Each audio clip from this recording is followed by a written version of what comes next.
7 days of absolute unhinged madness, Gravy Timmy. 7 days of uploads. 7 days of non-historical uploads. Alright, if you're just stumbling upon this video and you've seen the title and wondered why is this man rambling about 7 days of madness, well, don't worry, new Timmy. On this channel, we're aiming to get every single achievement in Hearts of Iron 4. Now, getting every single achievement in Hearts of Iron 4 is not that bad, but it gets a lot worse if you press this button down here. And occasionally, also on this channel, I like to do a thing called 7 Days of Madness, where we do 7 days of straight upload, usually with a dumb little challenge involved. And I have apparently reluctantly gone ahead and put down the gauntlet of doing 7 days of historical AR focuses getting achievements. Now, if you went ahead and watched my other series on this channel, Hoi4 A to Z, you probably remember that my bane really came down to having this off. It ruined a lot of games, but at the same time, we got a lot of memorable games. Will we get something equally as memorable in these 7 days? I'm not too sure, but I'm really excited to find out. So yeah, welcome to 7 Days of Madness, and the only thing I have to say for these 7 days that if you enjoy these videos and you want to support it, please leave a like, hit the subscribe button down below. We are obviously trying to aim for 800,000 subscribers on this channel to do the Outlander playthrough, the mythical playthrough of the United States of America that nobody has ever done before. We're currently at like 752,000 subscribers, so to kind of boost the numbers over these 7 days, if I reach 760,000 subscribers, you know what? I'll do another 7 Days of Madness at some point, and maybe some other dumb stuff. Yeah, technically, if everyone who is watching right now just hit the sub button, we'd be there on this video. Just gonna put that out there. All you need to do is hit it right now down below. You could watch more pain. But today, if the historical AI is off, it's only fair that we do one of the most cursed playthroughs in the United States of America. And don't worry, it's not non-historical Outlander. It's in fact to arms in Dixie. But we're not going to do that right now, because there is another one that we have to do before this, and it's gonna take us a little while. Yep. We need 300 military factories as the United States of America without going down any of our historical focuses over here. Okay, I don't say go down none of them. Technically, we can go ahead and go down a few of these before we can get ourselves into a civil war. But as soon as we go over here, yep, things start getting spicy.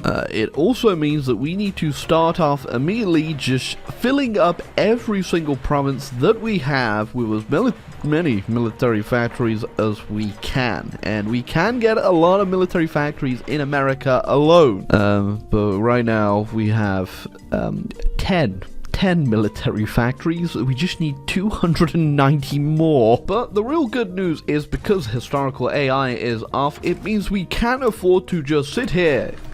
Quite literally, because this man's in a wheelchair. Sorry, it is tradition that we bring up Roosevelt's polio in every video in the US, apparently. Now, there are a few strategies to do this. Obviously, we could take land and get more, but I'm not too sure where we're going to actually end up at war in this playthrough for the non-historical side. But we could also get ahead and transfer all our civilian factories and convert them into military factories, which we might do later on if we are lacking on getting those military factories built. But I'm kind of just hoping nobody declares war on me, but I get the feeling a lot of people are going to. Okay, now of course this is the 7 Days of Madness non-historical playthrough, so we do need to keep an eye on what paths we see people going, because a few of them can be catastrophic for us. Also, should we just take our bets right now at the Soviet Union's going to go into a civil war and they just get stuck down here for the rest of the game because the penis province calls to that? Okay, so we got the German Civil War, and again, are we going to take bets on whether or not they're going to go Democratic Germany? Because they're probably going to go Democratic Germany again.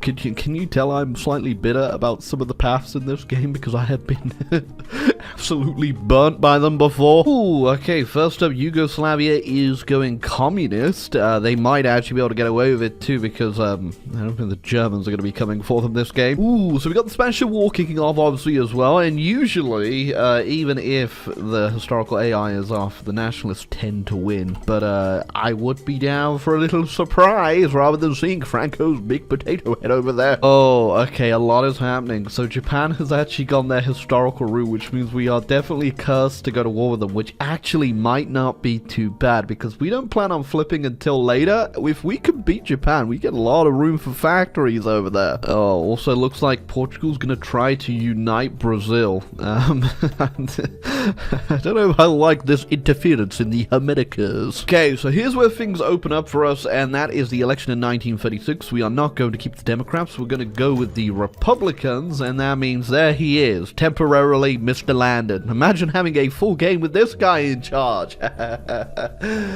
Please hit the subscribe button. Interestingly enough, I've actually saved up enough here to get ourselves an advisor, and I am stuck between getting the financial expert straight away for the consumer goods bonus or Robert Taft. No, not that Taft. He's still stuck in the bathtub. Yeah, I think we're just going to go ahead and stack political power because that is what holds the US back for the most part at the start of the game, because the Great Depression just absolutely ruins us. Oh yeah, okay, Americas are getting a little spicy down south. Not sure if I like this. But now that we've got Landon, we can go ahead and reestablish the gold standard, and then I think we could keep going a historical path here and go down Neutrality Act, but we are not going to do that. We are going to go over here to America first, and I think if I take this, we should be fine. I think that shouldn't kick us into the Civil War. Oh, and Italy agrees to peace deal with the Democratic Republic of Ethiopia. Very interesting. I'm not. Oh.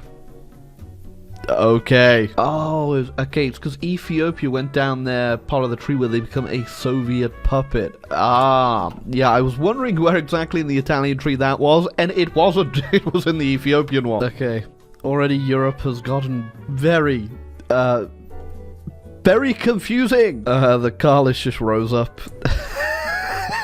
I don't think they're gonna win. Somehow, Austria-Hungary returned. I knew it. I knew they were gonna do the Civil War. Oh, they're down there! Oh, wait, did they keep Ethiopia? Okay, they do have Ethiopia. Maybe Ethiopia can claw this back for them and they'll be able to beat them. We also got the monarchist uprising in Brazil, but the AI never can really hammer this one home, but it'll be interesting to see if they can. Oh, and the Soviet compact has formed with Latvia, the Soviets, and Ethiopia. We're already getting the weird factions appear. Yeah, and we got the black shirts in the United Kingdom, which actually might be decent, so that means that Canada will break free. I'm not too sure if they're going to keep them around, but we'll see. I'm just glad to see them go. And Poland is now permanently green. Oh, I guess it also doesn't matter what Yugoslavia does, because Italians just got them as a puppet for free. But yeah, now they're in a faction with Estonia. Good news is we have now gotten rid of the Great Depression, and our economy should be absolutely booming, which is great because we really need to start getting these factories built so we can... How'd they get up there? So that we can take the fight to Japan when they declare war on us and just beat them into oblivion. By the way, you're getting embargoed. And even though they won the civil war in Brazil, looks like Portugal did not win not get a civil war in their own country. If they actually win down here, there's the Kingdom of Portugal, they can form the United Kingdom of Brazil and Portugal, which will be interesting, but it's not looking too good right now. Ooh, we have been given a option. Question is, though, because the Mexicans went communist, will they join the Soviets? Either way, I don't really care because I want to get to war as quickly as physically possible so that I can get more land to build factories. There you go, the Mexicans. They did not call the Soviets in, but that doesn't matter too much as we did at least get up to civilian economy off of our disturbed isolation, which means we can now go up to partial, which is very good. Oh, you know, and of course we also now have a lot more land to build factories in. And the United Kingdom of Portugal and Brazil is justifying on me. I don't... I knew this would be trouble. They've literally been kicked out of Portugal. Why would you start another war? Second Polish Civil War. Not so green anymore, apparently. Okay, there is a lot going on. Mussolini just got killed. Soviet-French-Polish pact. The what? And good news is Poland is now lilac. Okay, so the very weak Soviet Union that's been in a war the whole time is about to get absolutely destroyed by the Central Powers, I think. Oh. Never. That is a turn of events. They actually capitulated very easily, and they only got a little bit of land out of that. And they, this is the first time I've seen these guys win the Civil War. You know it's bad when even the entire AI decides it's time to wrap this thing up. Well, France also joined the Central Powers, and now they're just beating up the Italians. You know, okay. That was a little bit silly. Didn't see them willingly doing that one. Paraguay wants my help against Brazil, which just joined the co-prosperity sphere. Okay, well, it's already one of those games, huh? You know, best part is they haven't even done the Strike South, so they haven't declared war on the Philippines, so I don't even have to worry about these guys, so I'm just gonna raid them with my subs until they die, hopefully. Also, they're all the Central Powers too, so yeah, that'll be fun. More importantly, we're going up the war economy, and we're up to 80 military factories right now. Just need 220 more. First things first, so we are going to land in Brazil and liberate them from their monarchist oppressors. The United States has called Canada as our ally in the Chinese-American War. Who invited you? But it looks like the Japanese have finally declared war on the Philippines, but they should be intercepted by my subs, but I will send the fleet over just in case now that I don't need it in Brazil. Those Japanese troops did not land very strong. Yes, everyone being at war with Japan isn't exactly ideal. I did want to get them all to myself, but either way, we're gonna kill them and then hope for the best. Okay, so we got our peace with the Japanese, and everything is very expensive, and I do not have a lot of points. Thank you, Soviets. It's not exactly what I had in mind for my Japanese conquest, but you win some, you lose some. Okay, now we should be out of conflict unless we really need more land for a while now, and that's good because I don't. It's gotten larger. Well, the war going on is the British-German War, and I think it may be a little stacked against the British here. I'm gonna have to do it. I need to enforce the Monroe Doctrine against Chinese Brazil. I got this real horrible masochistic urge to just fight the Central Powers. I just want to destroy it. Yeah, all I'd have to do is capitulate Germany, Austria, Poland, Lithuania, France, the USSR, People's Republic of China. That shouldn't be too difficult, right? It wouldn't be 7 days of madness if no madness was involved. Time to send out the submarines. Time to unleash the madness. Yep, the submarines are definitely gonna block any the entire Atlantic. And Luxembourg wants me to join the Luxembourg Union. I'm in. I think this is the most blips I've ever seen in a game before. Right, so landing into Europe is going to be a bit of a problem, most because we're not in a factory in the UK, so we have nowhere to pop our planes down, so we need to capture airports ASAP, essentially. I missed it because I was D-Ding, but we are well over the 300 factories, and the achievement did pop somewhere.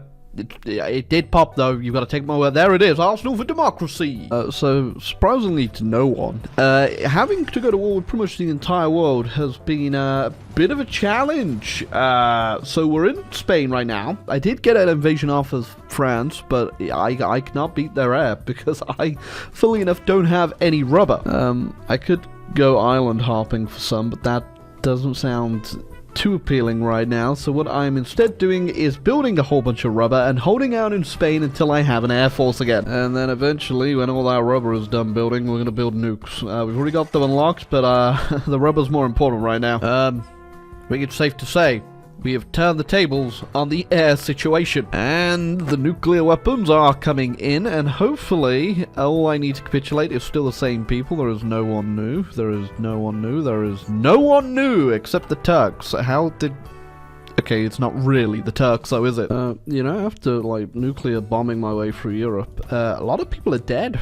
On my side, too, but nowhere near their side, though. There's 50 million dead people. The big one is going to be China, though. China is absolutely gargantuan, and they have between 49 and 91 million manpower available, so the nukes haven't really been doing too much to them. There you go. There is the Soviets done with, or the SSR, so let's go ahead and beat China and finally be done with this. Okay, war's over. That was one hell of a sidetrack. Now let's go ahead and finish our achievement, shall we? Alright, so all we have to do is get the Civil War to trigger, as far as I'm aware. Do we actually have to win it? No, we just have to start it. We do that, though. I'm going to go ahead and dissolve the Luxembourg Union, even though it was the best union we ever had. I have never done a scripted Civil War like this before. This late in a Hoi 4 game for as long as I can remember, so I imagine this is going to get pretty messy, especially because I own half the world. So if you haven't done the Second American Civil War before, and you're a little first-time newbie, little Timmy, you make sure that you get these two right here, as they're the most important ones for you to win it. Working with the bun will give you more starting land, and free call will give you more units, which you're definitely going to need. Maybe not if you do it as late as me, though.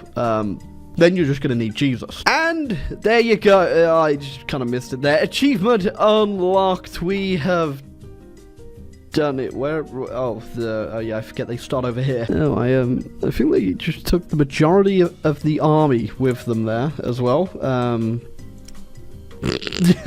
there's no real reason for us to actually fight the Civil War, but I guess when in Rome, drop a nuke on Boston. I guess I could also just nuke the entire front line, which would be very fitting considering who's in charge. Yeah, I think that'll get it done. There we go. That is definitely one weird way of getting that achievement. Now we don't have to bother doing any more of our focus tree, as we have already conquered the world, so I'm just gonna leave it off here. And if you enjoyed the first 7 days of madness, don't worry, because there's 6 more videos on your way to enjoy, little Timmy. And all you need to do to get them is hit the subscribe button, and a like is also appreciated. I also have to say that is one hell of a starting game. This is probably one of the most disgusting games, and I don't even think it's going to be the most disgusting game of the 7 days. But yes, anyway, Timothy, see you tomorrow.